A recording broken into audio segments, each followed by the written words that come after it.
Happy holidays, listeners! I think every single episode of Season 7 is just so helpful, and they were all such a joy to record.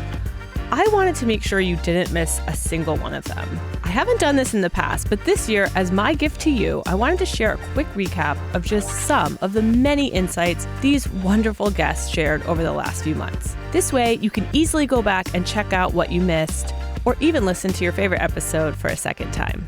Whether you find yourself running last-minute errands in the car, maybe taking a walk to escape the hustle and bustle of the season, I think this is a great time to tune in and learn more about the UVA law community and how you can set yourself up for success this application cycle. I'm wishing each and every one of you a happy close to the year, and I can't wait to be back in the studio in 2026 for Season 8. As always, thank you so much for listening to Admissible, and happy holidays. We preach, certainly at Virginia, one of the first core, pillars or core values of the program is humility. Yeah. And a lot of students at Virginia rightly have been the best and brightest wherever they've been, whether it's high school or their undergrad. And so to kind of swim in deeper waters, is probably a healthy thing. And I think it's broadening. We always tell basketball players, if you're the best player in the gym, probably not in the right gym. You're going to grow by being challenged. Usually my first moot is with our students, and it is always hilariously bad. And honestly, I think it would not get past the quarterfinals of the Lyle Moot Court competition. It's so bad. I think for my first sort of moot in Cunningham, I'll be honest, I think some of the students had some questions.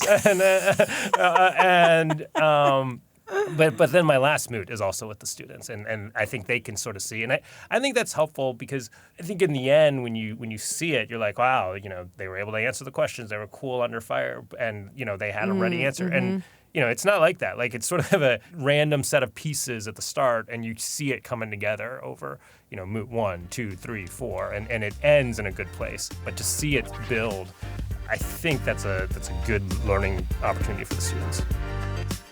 I've always felt like the same things that people say about UVA law as students, I felt in roadmaps, just the friendliness of everybody and the willingness to work together and create a supportive environment. I really felt that here, and I thought especially as a first-generation student, that's something that was very important to me because I don't know exactly what I'm doing all the time. That nobody does.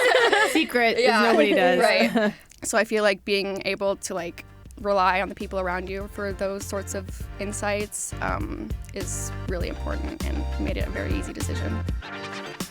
I certainly think that I brought to the bench a unique understanding of what it feels like to be on the other side of that table, what the barriers and hurdles are that people face in those situations, what it feels like to sit with someone in a jail and talk to them for a long time. Yeah. And at a very least, a different kind of, a mindset.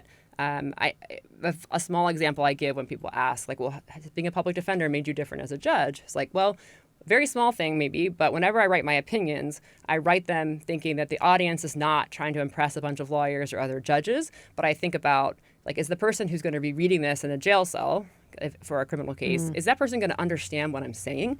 Is this going to be something that if I'm saying your appeal is denied, that this person can comprehend with words that they can understand and in a way that makes sense to them? When you're working, you're looking out for yourself. There might be other teams and people there in theory to support you, but personally, that's something I learned day one in corporate is there is no one who cares about you besides you. And being in an academic environment, a place where there are just so many resources and people who are genuinely willing to help me, from the librarians at the reference desk to Helen Duggar from the Virginia Loan Forgiveness Program. It's I just want to maximize the support I can get while I'm here because these people they're so willing to help, and you don't always have that out in the real world.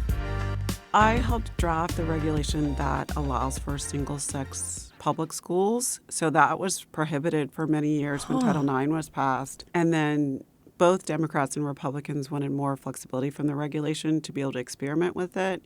And so they contacted the department and said, you need to give us a little more leeway, that it should not be only private school students that can experience a single-sex education. It should be that some public schools can offer this well, and you just need to put the guardrails in to make sure that it's done equally and in a way that's fair to both sexes. And then when I teach the regulation in class, I have students mark it up and like say what they find wrong. And you can always rewrite something. Yeah. So it's I don't tell them till I'm done that you like wrote I it. helped write the regulation, but it was a team of people, so I don't take any criticism personally. Sure.